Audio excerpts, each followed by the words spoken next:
boa tarde. Com o nosso compromisso de trazer sempre para vocês um conteúdo semanal, né? A gente está promovendo o 5º comitê. E aí a gente teve o prazer de convidar a SensiLab, que é uma empresa, eu agradeço muito, viu, Tenille, Andréas, uma empresa focada em inovação. E eu acho que vocês vão fazer a apresentação de vocês melhor do que eu. Então, que a Tenille ela tem alguns slides para se apresentar. Então, eu agradeço a presença de todas as corporates, em especial a presença da SensiLab, que vai conduzir essa dinâmica com vocês para enriquecer mais e aculturar em relação à liderança das nossas corporates. Obrigada, Tenille, obrigada, Andréas, tá com vocês. Tá ok. Vou passar então aqui. Bom, gente, então, sejam muito bem-vindos. O nosso tema de hoje é adaptação em contextos complexos. Esse tema que a gente está trazendo para vocês aqui é parte de um programa que a gente chama de liderança sistêmica, uma jornada de aprendizagem, uma formação cuja primeira edição aconteceu em 2018 e a gente está planejando a segunda edição dessa formação para o segundo semestre desse ano, se tudo der certo, vão ser 4 imersões. No final, o Andreas pode falar um pouco melhor. E aí o nosso tema, então, nosso encontro de hoje sobre esse tema, ele vai ser composto por momentos de apresentação de conceitos, então vai ter uma parte expositiva minha e do Andrés, discussões em grupo, como eu falei, a gente vai separar vocês em salas menores para conversas entre trios, quartetos, inclusive se alguém de vocês não puder participar dessas conversas, a gente pede para que sinalize para o Lucas Harada, ele vai organizar as salas, então se vocês não puderem, por favor, já sinalizem para que depois, para facilitar depois o trabalho do Lucas. E a gente vai ter momentos também de compartilhamento e reflexões em plenária. Então, no final, mais para o final do nosso encontro. Quem está aqui hoje com vocês sou eu, então meu nome é Tenille, o Andrés e o Lucas e a Tamires. Então, todo mundo da equipe do SensiLab aqui. E aí o SensiLab é uma organização, né? A Priscila trouxe um pouco, a gente trabalha com estratégia de inovação, apoiando organizações, sistemas, lideranças, para que as organizações estejam preparadas para enfrentar os desafios, os principais desafios coletivos que a gente está enfrentando agora na nossa atualidade. Então, o SensiLab atua em 4 principais eixos. O primeiro deles é a estratégia de inovação organizacional. Então, a gente trabalha bastante com desenvolvimento organizacional, estrutura organizacional, planejamento estratégico, por exemplo, redes e ecossistemas de inovação, articulando atores em torno de um objetivo em comum para encontrar soluções conjuntas, negócios e cadeias de valor, principalmente olhando para como a gente pode obter impacto positivo e, ao mesmo tempo, resultados financeiros. E, por fim, lideranças e agentes de transformação, que foi um pouco isso que eu falei, dessa questão das formações e dos cursos que a gente promove no SensiLab, e desses encontros, desses webinars que a gente tem feito também. Então, alguns dos nossos clientes aqui, a gente trabalha com bastante organizações do setor privado, mas também do terceiro setor. Então, por exemplo, o Carrefour, Kimberly-Clark, BASF. A gente já trabalhou também com alguns institutos e fundações, né? Instituto C&A, Fundação Grupo Boticário, e Instituto Socioambiental, WWF, né? Indo para o terceiro setor, Liga Solidária, Fundação Tid Setúbal. Então, aqui são alguns dos clientes com os quais a gente já trabalhou recentemente. Então, vamos dar sequência aqui no nosso contexto. Acho que vocês bem colocaram, né? É interessante, a gente faz essa apresentação já há algum tempo, algumas partes dessa apresentação, né? Falando sobre esse momento de extrema complexidade e incerteza que a gente está vivendo, desse contexto VUCA, e parece que até muito recentemente ele ainda era uma coisa que estava distante da gente, né? E agora a gente pode se sentir imerso de fato nesse mundo VUCA. Não sei se vocês conhecem esse termo, né? Na verdade é um acrônimo de 4 palavras para definir o contexto atual que a gente vive, está sendo muito usado principalmente dentro das organizações, mas na verdade surgiu na década de 90 pelas Forças Armadas no contexto pós-Guerra Fria nos Estados Unidos. Mas o fato é que essas 4 características desse mundo VUCA, né, e muitas delas vocês colocaram como desafios que estão encontrando agora, tem relação com a complexidade, a volatilidade, a ambiguidade e a incerteza nas quais que a gente está vivenciando nesse momento, né? Então, essa complexidade de múltiplos fatores afetando o contexto, quer dizer, eu não posso falar de saúde nesse momento sem falar de política, sem falar do social, sem falar do lado econômico, né? A gente puxa um fio e vem um monte de coisa aí junto que está tudo interconectado. Ao mesmo tempo é muito volátil, então a velocidade de mudança hiperacelerada que a gente está presenciando nesse momento, né? As notícias que de repente faziam algum sentido um mês atrás, hoje tudo mudou.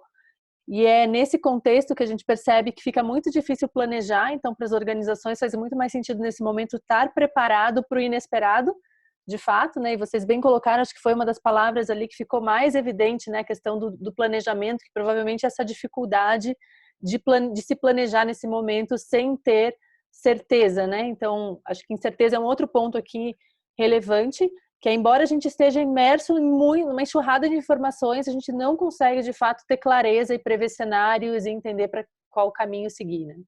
E essa ambiguidade também, que a gente tem muitas perspectivas, a gente tem diferentes especialistas trazendo diferentes pontos de vista sobre um mesmo problema, né? Que a gente não sabe muito bem, falta essa clareza, essa concretude, de fato, de qual caminho seguir. Então, são essas múltiplas perspectivas aí para um mesmo evento. Então, diante disso, e aí foi uma outra palavra que vocês usaram ali também, né, que ficou bem evidente, é essas oportunidades que estão à nossa frente nesse momento. Então, de fato, isso possibilita muitas oportunidades, mas ao mesmo tempo a gente já vem enfrentando, né, esses desafios sistêmicos dos nossos tempos, da atualidade, né, mudanças climáticas, a questão econômica, a desigualdade social, enfim.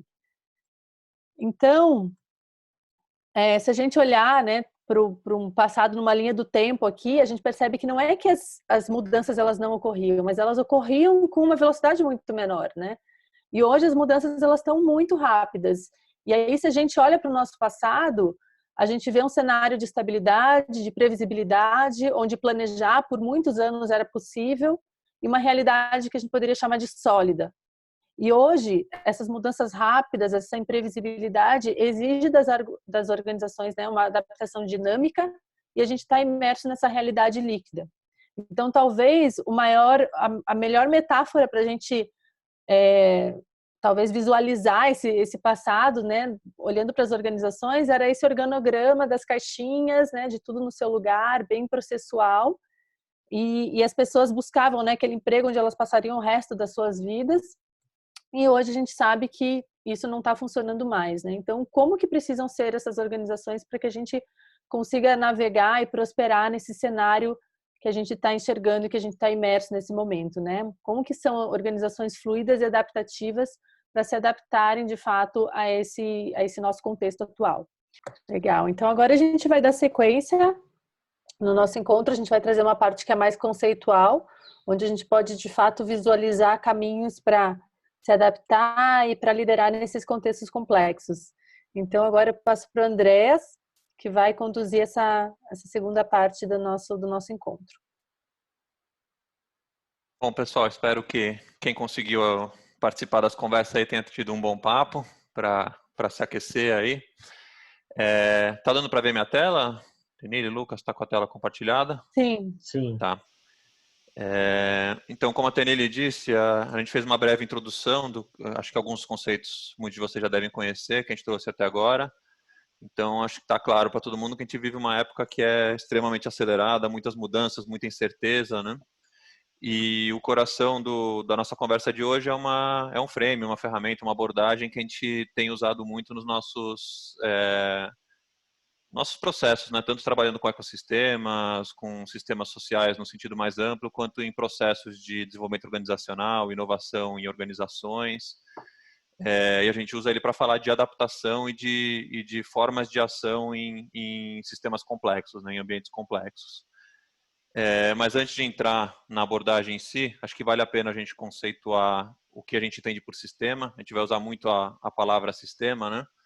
Então, o sistema é um conjunto de elementos interdependentes de modo a formar um todo organizado, né? Então, a gente fala da relação entre elementos dentro de um contexto, dentro de um sistema, né? Nós, como indivíduos, a gente habita diversos sistemas, a gente habita organizações, empresas, né? Nossa família, sistemas sociais, círculo de amigos, a gente habita sistemas econômicos, a gente habita sistemas sociais e sistemas naturais, né? Tem um artigo do Fritjof Capra, que é um físico austríaco, que diz que as economias são sistemas contidos um no outro, né? Desde as organizações, sistemas econômicos. Esses sistemas econômicos, eles estão dentro da sociedade num contexto mais amplo, e isso tudo navega dentro da nossa biosfera, dentro dos nossos sistemas naturais, né? E os nossos sistemas, eles podem ser de diferentes naturezas, diferentes comportamentos. A ferramenta que a gente vai usar para a nossa conversa de hoje, ela chama Cynefin Framework, que é uma ferramenta criada por um acadêmico, consultor do país de Gales, o Dave Snowden, e ela serve para a gente entender, para a gente colocar uma lente sobre os sistemas nos quais a gente está inserido e como eles se comportam, né? A palavra Cynefin em galês significa habitat, ou lugar dos múltiplos pertencimentos, né? Então, quais são os lugares que nós habitamos, quais são os sistemas que nós habitamos. Ela é uma ferramenta que serve tanto para a gente entender como que a realidade é, como a gente percebe a realidade, né? Então, eu vou explorar um pouquinho quais são os campos do Cynefin. O Cynefin, ele é dividido em 4 quadrantes, e são 4 quadrantes que definem tipos diferentes de sistemas. O primeiro sistema ali no canto direito embaixo, que ele define, são sistemas óbvios. O que é um sistema óbvio? Um sistema óbvio é onde a relação causa e efeito é muito clara. Então, se a gente solta uma pedra ela cai para baixo, né? Então, a relação causa e efeito não precisa de muito estudo aí para saber o que está acontecendo. Então, é uma relação linear de causa e efeito. Se a gente for subir para o quadrante direito em cima, a gente fala dos sistemas complicados. O que são sistemas complicados? Eles também têm uma relação causa e efeito de certa forma clara, mas é uma relação de muitos elementos e que exige análise para a gente entender o que está acontecendo. Os sistemas de engenharia tipicamente são sistemas complicados, né? Então, mandar um foguete para a Lua tem uma série de elementos, tem rotação da Terra, tem rotação da Lua em torno da Terra, tem o sistema de propulsão, tem um monte de coisa acontecendo ali, mas ele é um sistema que, se você colocar um especialista para fazer conta, você consegue prever esse sistema. Então, esses dois lados a gente costuma falar dos sistemas previsíveis, né? Então, com maior ou menor grau de análise, a gente consegue entender antecipadamente como esses sistemas vão se comportar. A coisa ela começa a ficar interessante do outro lado aqui do Cynefin, né? Então, esse verde é uma zona de transição. Então, com uma zona de transição, a gente vai para os sistemas complexos. Nos sistemas complexos, a relação causa e efeito ela não pode ser aferida antecipadamente. Então, o mercado para um novo aplicativo, né? Dificilmente você vai conseguir prever, você pode colocar o melhor especialista do mundo, que você não vai conseguir prever antecipadamente o que vai acontecer com esse sistema. E por fim, no canto esquerdo embaixo ali, o Cynefin define os sistemas caóticos. Sistemas caóticos são os que a gente não consegue identificar nem a posteriori a relação causa e efeito, né? Reação ao 11 de setembro, quando bateu o avião ali, multidão fugindo do incêndio. Então, o tempo de resposta, a velocidade, eles são parecidos com os complexos, mas o tempo dos acontecimentos é muito rápido para você, inclusive, poder reagir com alguma estratégia que não seja ação instintiva, né? Os sistemas do lado esquerdo aqui a gente entende como sistemas imprevisíveis. Deixa eu tentar começar a aterrizar um pouquinho esses conceitos, né? Antes disso, colocar mais 2 elementos aqui. Tem essas zonas de transição e tem um campo interessante aqui no meio, que é esse campo da desordem, né? Como eu falei ali no começo, o Cynefin, ele fala tanto como sistemas são, né? Eu falei alguns sistemas como eles se comportam e como a gente enxerga eles. A questão é que a gente pode ter uma interpretação num sistema como se ele fosse complicado, como se a gente pudesse fazer planejamento estratégico, a gente pudesse fazer contas de engenharia para interpretar ele, mas ele não é complicado, ele é complexo. Então, ele dá tanto como a gente vê ele, como o sistema é, né? E, em geral, a gente está nesse campo, muitas vezes a gente está nesse campo no meio, que é o campo da desordem, que a gente não sabe como é o sistema que a gente está dentro. Deixa eu tentar aterrizar um pouquinho essa lógica, né? Se a gente está ali no campo dos sistemas óbvios, tem uma forma de agir que é diferente da dos outros sistemas. Então, vou dar um outro exemplo no sistema óbvio aqui, que é encaixar uma peça num quebra-cabeça, né? O sistema óbvio, em geral, ele é tão restrito que ele só tem uma resposta para o seu problema. Apertar um botão, abrir uma porta, encaixar um plug na tomada, né? Então, uma peça de quebra-cabeça. Você tem uma melhor prática para aquilo, você tem um jeito de resolver o problema. E qual que é a forma de agir num sistema óbvio? É perceber, né? Então você vai colher as informações, vai olhar a forma da peça do quebra-cabeça. você vai categorizar, vai ver onde que ele encaixa, e aí você vai responder e encaixar ele. Então, em geral, você olhando para aquilo, vendo onde que ele encaixa, você já responde o problema, né? A resposta ela é óbvia. Quando você vai para um sistema que é complicado, um exemplo, um sistema de engenharia, né? Projetar um avião. Projetar um avião você pode projetar de várias formas. Lógico, tem aviões que funcionam e tem aviões que não funcionam, né? Você tem condições de contorno. Mas você não tem a melhor prática para projetar um avião. Você tem várias boas práticas e você pode projetar de várias formas. Isso é típico num sistema complicado, né? O que você precisa fazer? Colher informações. Em geral, você precisa analisar, estudar. Você precisa, muitas vezes, de especialistas e pessoas com muita experiência no campo que você está atuando. E com base nessa análise você consegue responder e projetar esse avião, né? De novo, acho que esse é bem familiar para a gente, esse campo, né? Acho que para boa parte do grupo aqui que é de inovação, também tem uma certa experiência aqui, mas aqui que a coisa começa a ficar interessante, né? Quando a gente fala de sistemas complexos, em geral, análises não resolvem muito o problema, simplesmente analisar o sistema. Então, você está falando de práticas emergentes, de muitos elementos interagindo de formas que você não consegue entender previamente, né? Então, colher informação e analisar não serve. O que a gente fala que serve nesse sistema são pequenos balões de ensaio, né? Sondas. Então, você testar uma solução, voltar, colher o que você percebeu, como que o sistema reagiu àquilo e responder com base na resposta do sistema. Acho que startups em estágio inicial, né? MVP, essas lógicas de Lean Startup que vocês estão acostumados, essa lógica de jogar um teste, ver como reage e voltar e responder, né? Num sistema caótico, a gente fala da prática instintiva, né? Você não tem tempo nem de fazer isso, você não consegue bolar um teste para ver quais informações você vai coletar com o teste.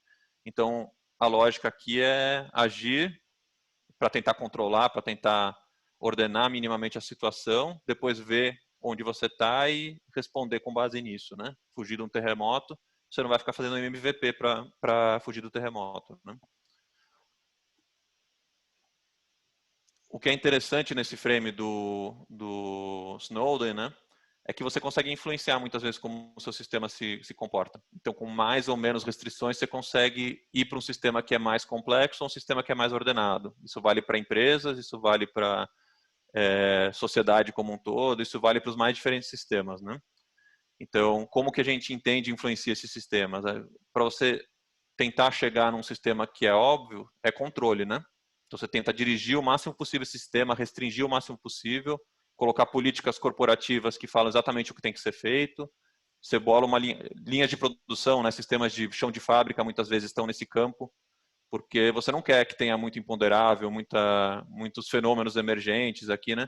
Você quer que aquilo aconteça repetidamente de uma forma óbvia. Então, você tenta restringir ele o máximo possível para que ele esteja sob controle e que ele haja de uma forma óbvia.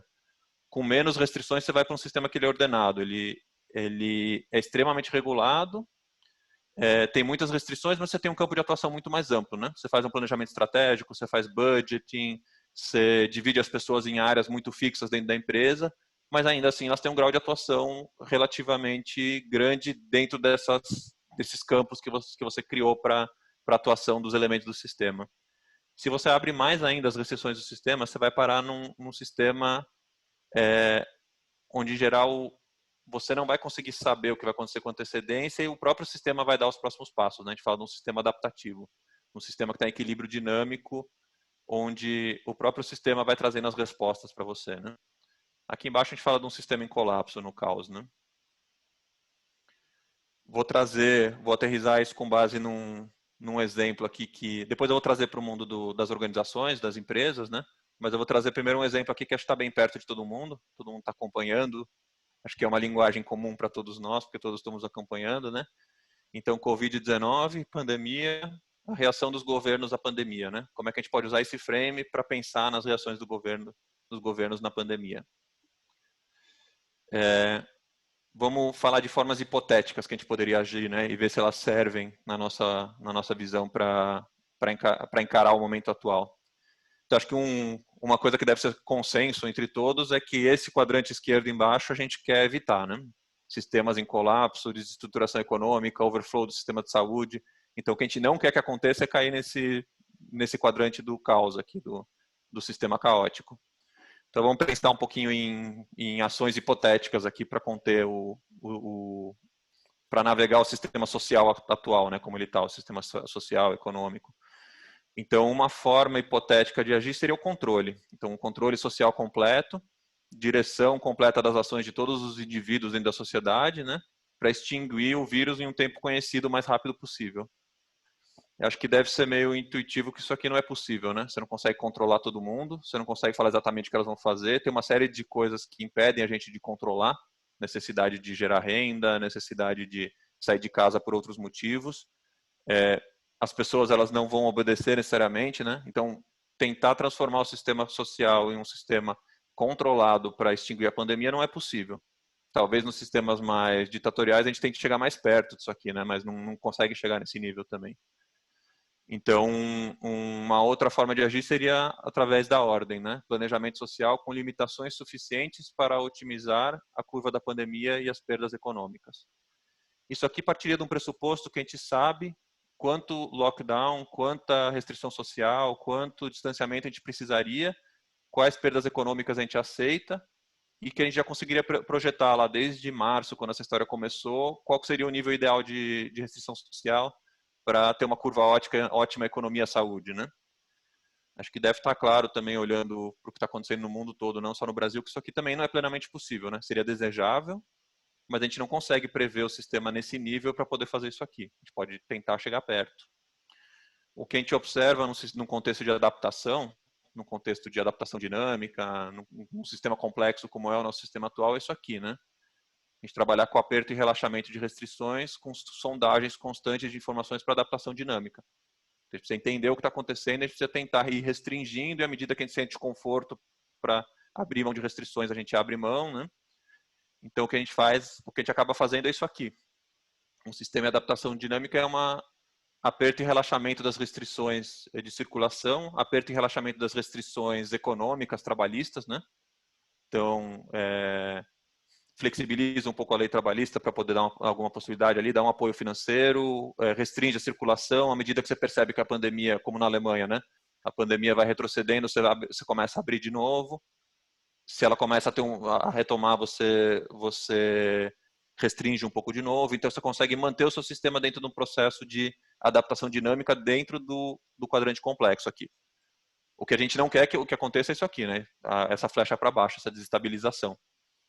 Então, se a gente não tomar cuidado aqui e restringir demais, talvez a gente tenha um colapso econômico. Se a gente restringir de menos, talvez a gente tenha um problema de saúde sério. E, por outro lado, se a gente encarar esse sistema como um sistema óbvio, tentar controlar ele, talvez aconteça isso aqui, né? Uma perda de controle e ruptura pelo outro lado. O que o Dave Snowden fala nas observações dele é que essa queda aqui, ela não tem uma transição, como vocês estão vendo aqui, né? Essa queda aqui, ela é uma ruptura mesmo e é um colapso grande.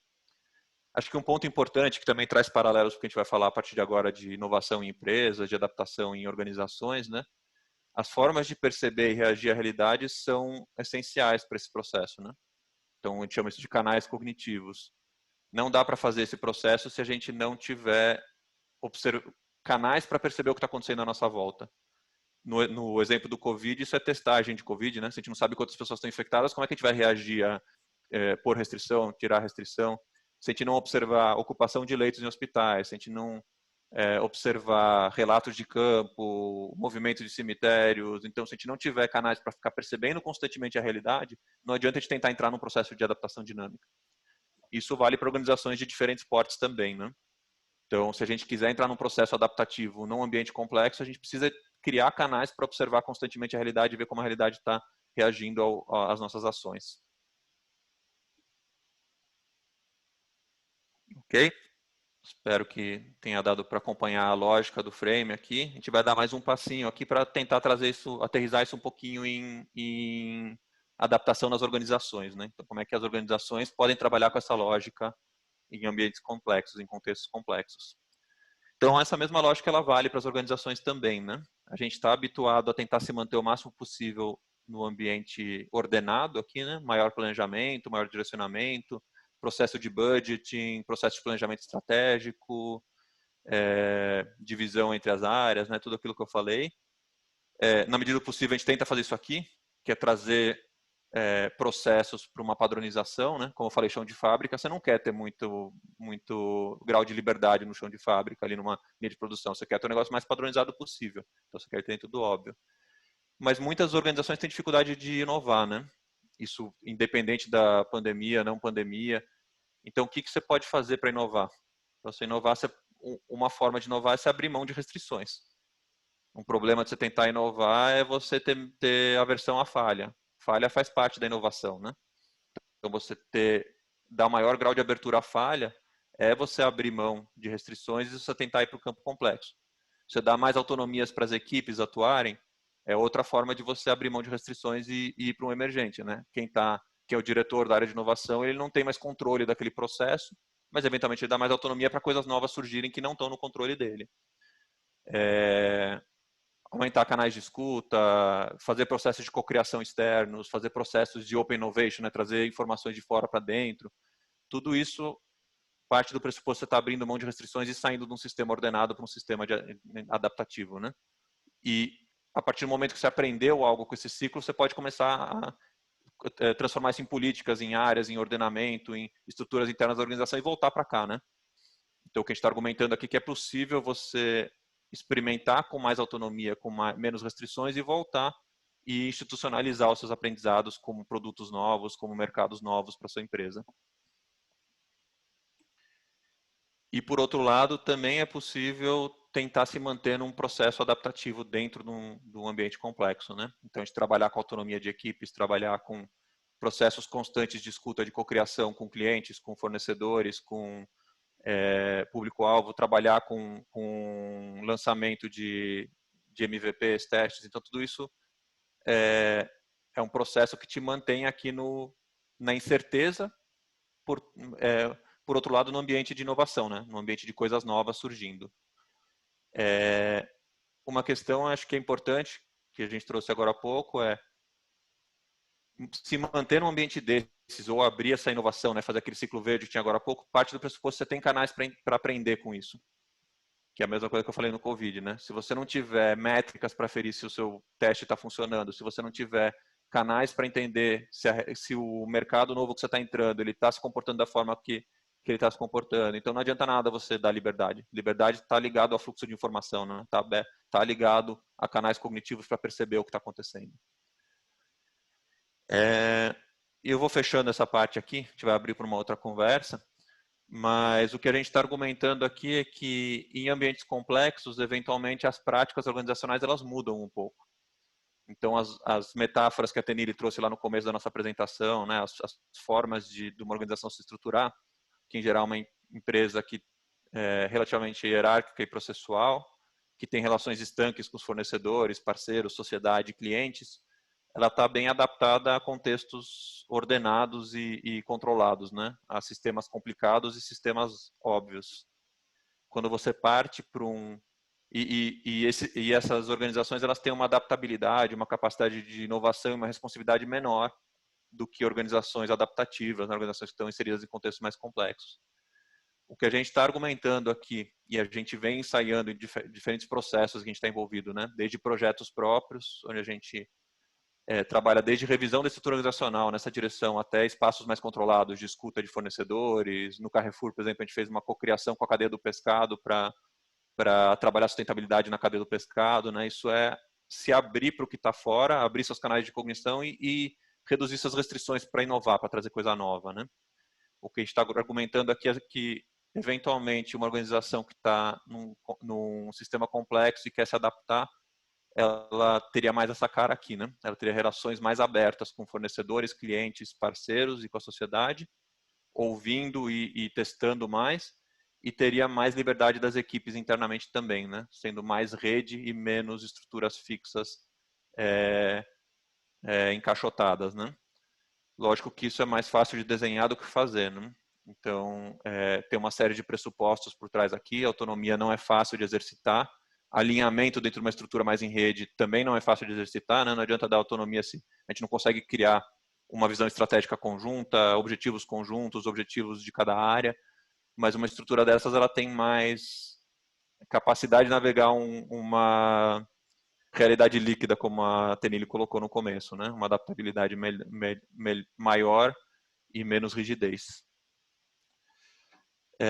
Simplificando essa conversa, né? Super simplificando, na verdade, porque nada não é tão simples assim. As grandes metáforas aqui, arquétipos organizacionais para esses quadrantes, seria isso aqui, né? O óbvio, uma organização óbvia seria extremamente burocrática e processual, com tudo em procedimentos. Uma organização adaptada a um ambiente complicado, ela é uma estrutura já um pouco mais matricial, cruzada, onde as informações fluem mais, mas ainda bastante dividida. E a gente está falando que no ambiente complexo, talvez elas vão um pouco mais para áreas mais fluidas, né? E no sistema caótico são estruturas dispersas, sem coerência. Bom, pessoal, a gente tem 1h30 aqui de conversa, então agora já está indo para o final, né? A gente vai dar uns 10 minutinhos ali para a gente bater um papo, para vocês trazerem um pouco do que foi a conversa de vocês, de o que vocês conseguiram aproveitar da parte conceitual ali, dúvidas. Então, microfone aberto aí para vocês falarem um pouco, né? Para a gente interagir um pouco. No final, a gente vai trazer mais um breve fechamento, mais um conceito aí para fechar. Então, minutinhos finais da nossa conversa. A dinâmica é a seguinte, tem um botão lá embaixo, que é o Reactions, reações, né? E ali dá para apertar o... não, tem um Raise Hand em algum lugar, né, Lucas? No chat, quando você clica em participantes, tem o Raise Hand. Isso, a Raise Hand no já chat. até testou. Isso, no chat tem o Raise Hand ali. Então, quem quiser falar, pode fazer o Raise Hand aí, a gente vai pondo numa sequência aí.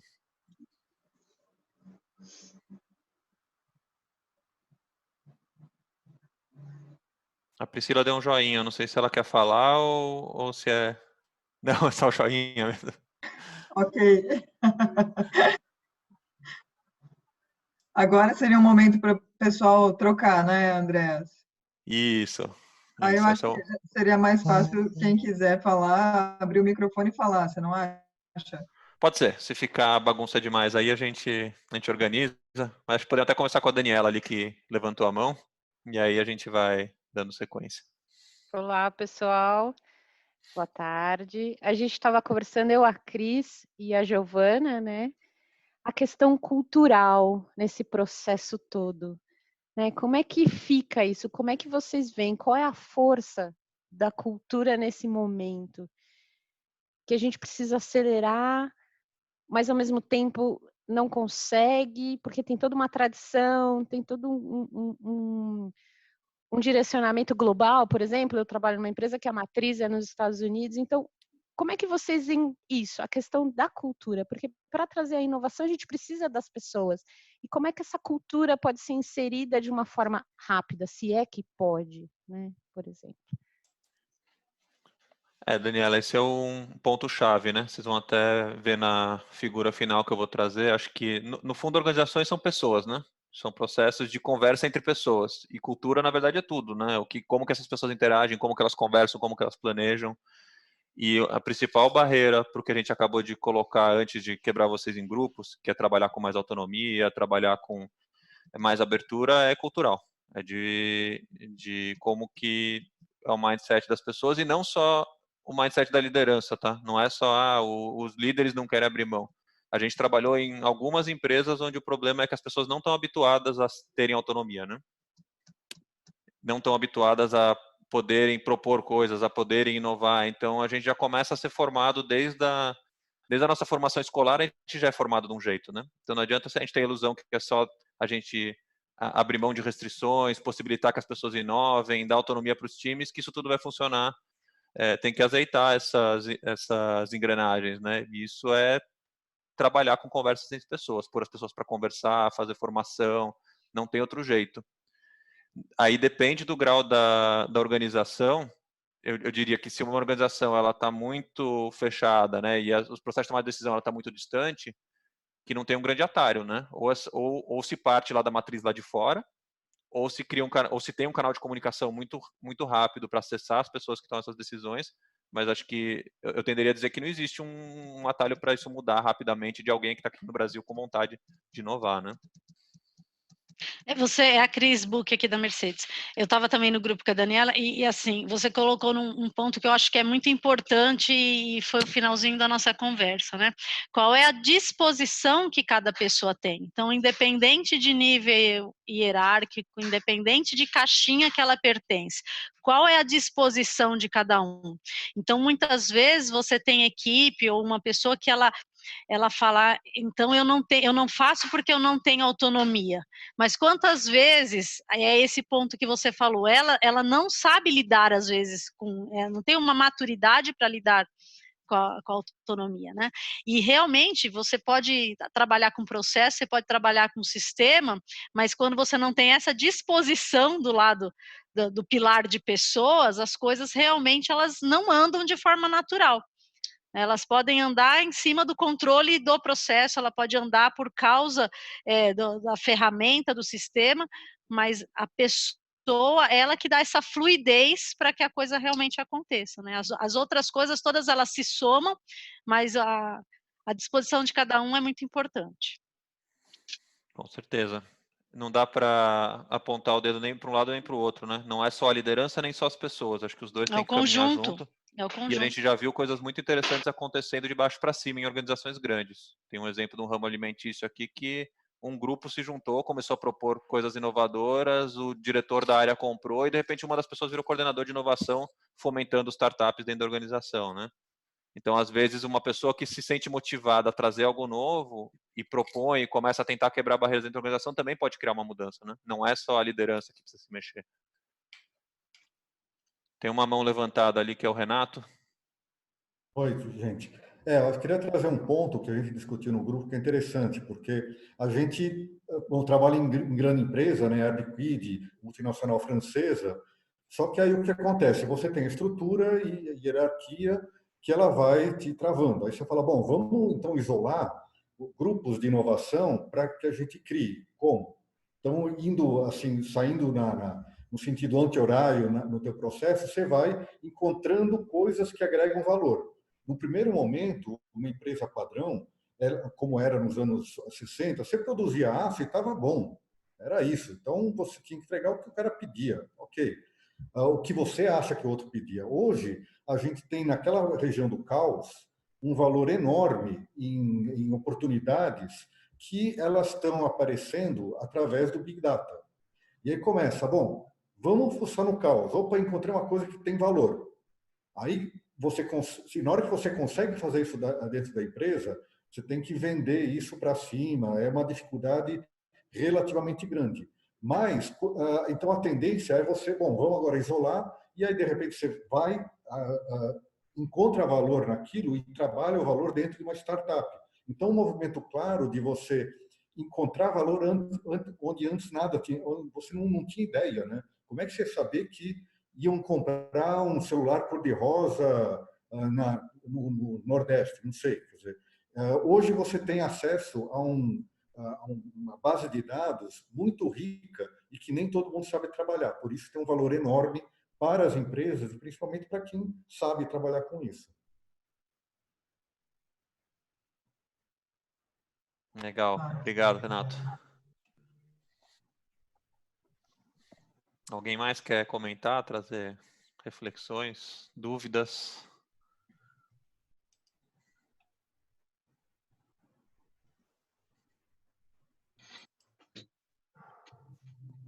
Andrés, aqui é o Maurício da Mercedes-Benz. Acho que uma das coisas também que a gente comentou no grupo das organizações, tudo além do Big Data, como o Renato colocou agora, é esse impulso, essa necessidade que as grandes organizações têm de ter a impressão de que elas têm o controle o tempo inteiro, né? Então, tudo é feito para você mostrar ou passar a impressão de que você está no controle, que você sabe o que vai acontecer e que você está preparado para agir. A verdade é que o mundo está mudando tão rápido que você não tem o controle. Só que principalmente os executivos e aquela imagem de executivo que a gente foi criado profissionalmente para ter, é o cara que tem que ter todas as respostas. E se eu admitir que eu estou do lado imprevisível e que eu preciso experimentar para ter a resposta, aí vão questionar meu trabalho e eu não sei como me portar nesse mundo. Aí entra um pouco do que as meninas estavam comentando da parte da cultura, e o que a organização é feita para fazer, né? E aí a gente até discutiu um pouco se, quando você se permite experimentar e as empresas criam áreas de inovação, etc., se é possível trazer isso de volta para dentro da organização ou se a única possibilidade da inovação dar certo, ela virar um spin-off e sair. Porque a organização ela tenta expelir isso o mais rápido possível, porque ela não quer tolerar a falta de controle dentro dela. Então, é um negócio muito complicado de você conseguir trazer esses elementos da cultura da imprevisibilidade para dentro das organizações que já estão bem fundamentadas, porque ela, em todos os níveis, ela vai tentar jogar tudo para matar a inovação. O compliance, o guideline, a regra, mas não é assim, nunca foi, mas o compliance não permite. Agora tem LGPD, qualquer coisa que tiver na sua frente para você matar mais rápido a atitude diferente.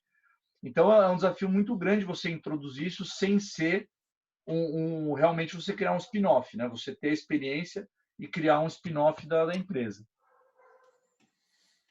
Muito legal, Maurício. E é isso mesmo, né? Ele acaba gerando um paradoxo, que é, me traz coisa nova, mas eu quero saber o que vai ser, qual que vai ser o plano, e qual que vai ser o cronograma. Então, como que você vai inovar se você... É um paradoxo. Como é que eu vou trazer uma coisa nova que eu já sei o que é, então não é novo, né? Isso, vamos tolerar o erro e o aprendizado, mas acerta, hein? E acaba acontecendo isso mesmo que você colocou, que a gente cria espaços isolados da organização para inovar, mas como que você traz isso de volta? Porque você tem essa barreira, você criou o espaço de a prova de rigidez ali, mas para contaminar a organização é bem difícil, né? E acaba esbarrando na cultura de novo. Vai, Luiz, estava com a mão levantada aí. Desculpa, eu estou apanhando aqui, não sabia se era na mãozinha ali no Reactions, aí achei vou levantar a mão. Mas obrigado. Não, é um pouco do que o Maurício falou, e eu estava na sala com o Rafael Katayama, e a gente estava falando disso, né, que as organizações elas não precisam ser homogêneas, né, em termos de estrutura, porque é natural, assim, sei lá, contabilidade, ela vai estar ali naquele quadrante inferior direito do que você mostrou, né? Ou seja, tudo controlado, eu sei exatamente o que tem que ser e tal. E aí tem outras áreas que vão estar no quadrante mais para cima, e as áreas de criação, de desenvolvimento, de coisa assim, de fato, deveriam estar ali naquela área ótima, às vezes até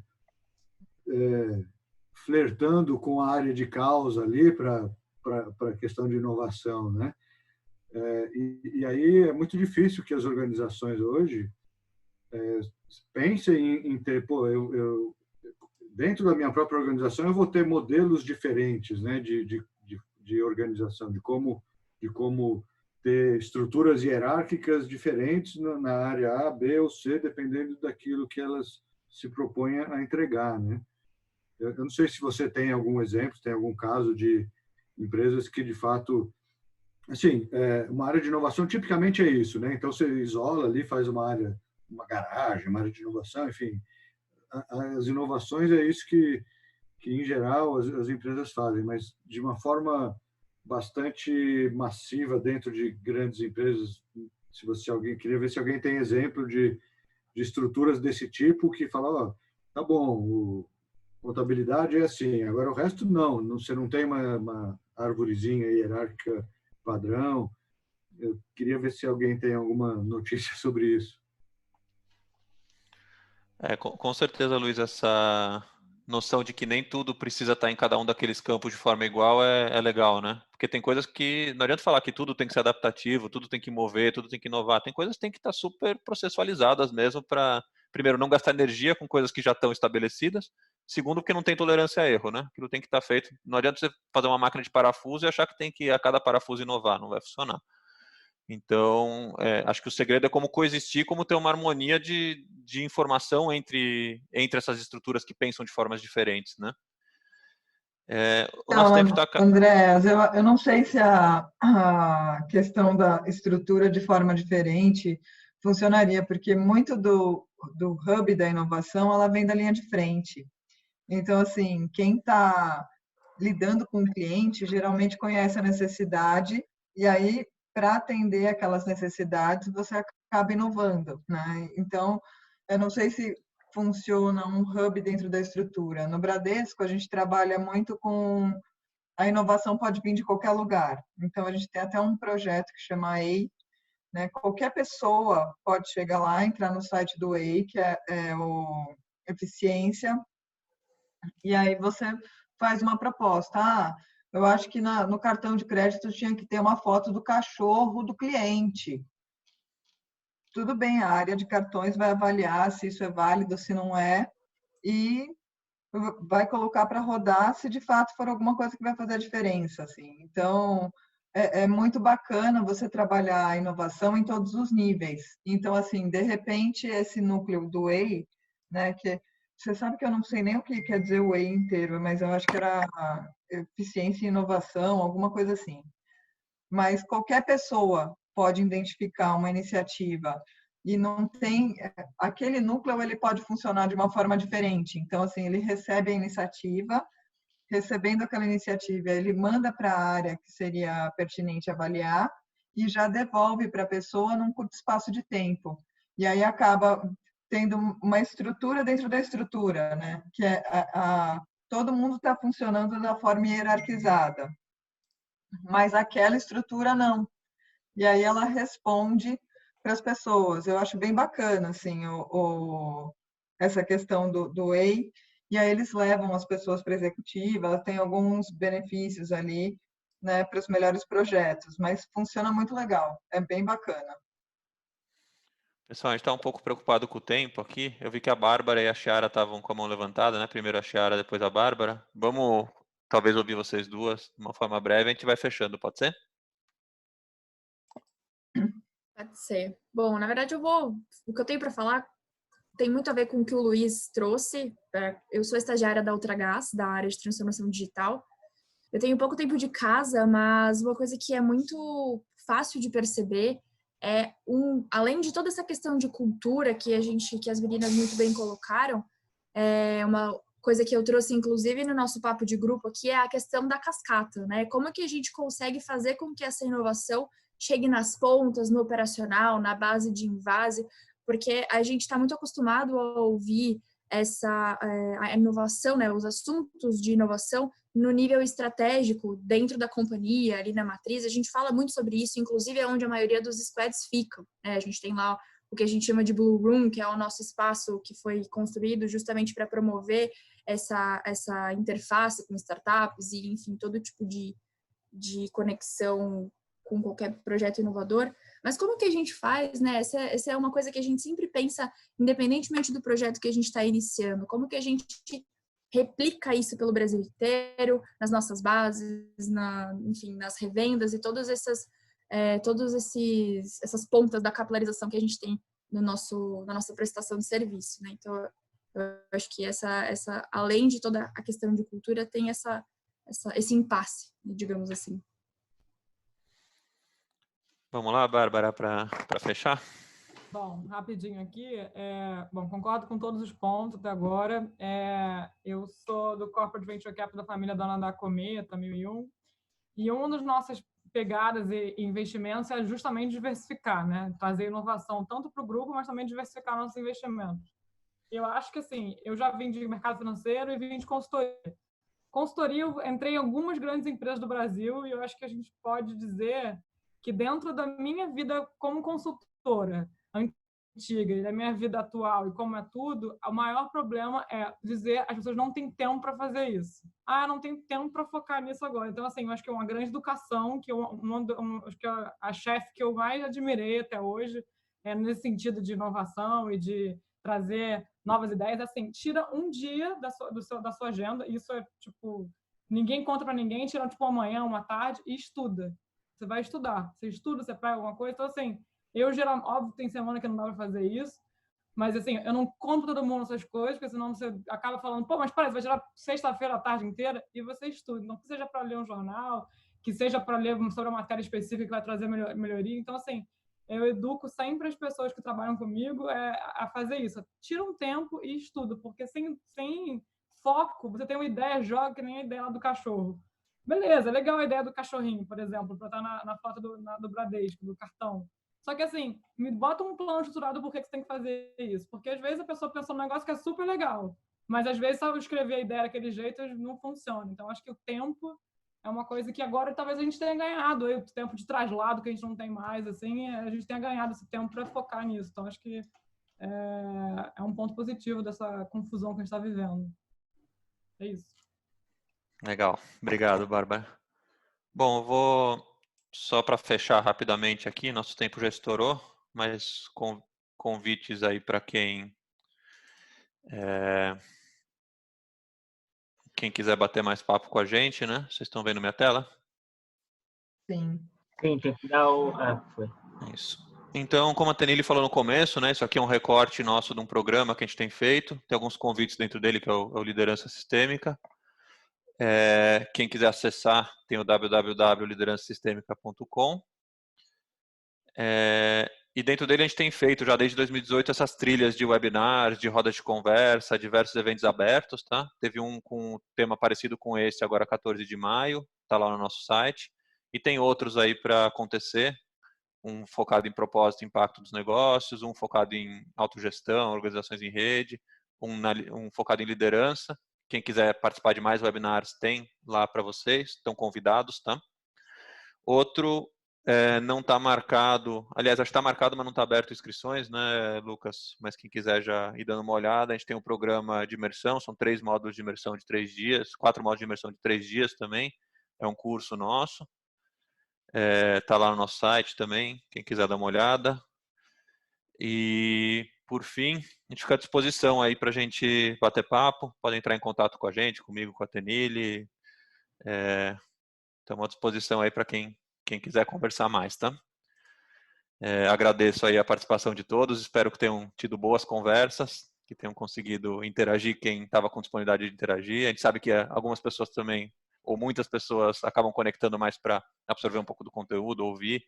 Na nossa rotina aí faz parte também, né? A gente, alguma hora a gente está fazendo as nossas coisinhas e está ouvindo, outras horas a gente quer participar mais. Então, espero que todo mundo tenha conseguido aproveitar e levado alguma coisinha aí pro dia a dia de vocês, tá?